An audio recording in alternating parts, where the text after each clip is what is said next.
শুভ সকাল বন্ধুরা, কেমন আছো সবাই? নিশ্চয়ই বেশ ভালো আছো। আমিও বেশ আছি। আচ্ছা, তোমাদের ওদিকে কি ঠান্ডা পড়লো? আমাদের এদিকে কিন্তু বেশ ঠান্ডা পড়ে গেছে।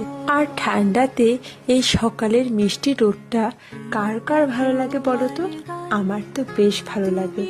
আমার তো শীতের এই আষাঢ় মুহূর্ত মানে হেমন্তকাল আর যাওয়ার সময়টা মানে বসন্তকাল বেশ পছন্দের একটা সময়।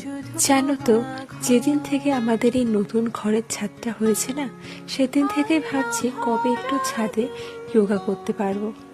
অবশেষে আমার সেই ইচ্ছাটা পূরণ হলো। আসলে প্রকৃতির মাঝে খোলা আকাশের নিচে যোগা করার মজাই আলাদা। আর একটা মজার জিনিস দেখবে, প্রায় 8টা বাজতে চললো, তাও দেখো আকাশে একদিকে চাঁদ আর একদিকে রয়েছে সূর্য। আর মাঝখানে কে আছে বলো তো? কমেন্টে জানিও। আর ইনি এখন আমাদের ছাদ বাগানের মহারানী। আর এক্সারসাইজের পর আমার দিনটা স্টার্ট হয়েছিল এরকম একটা মর্নিং ডিটক্স ওয়াটার খেয়ে। তো আজকের মতো ভিডিওটা এটুকুই, দেখা হবে নেক্সট কোনো ভিডিওতে।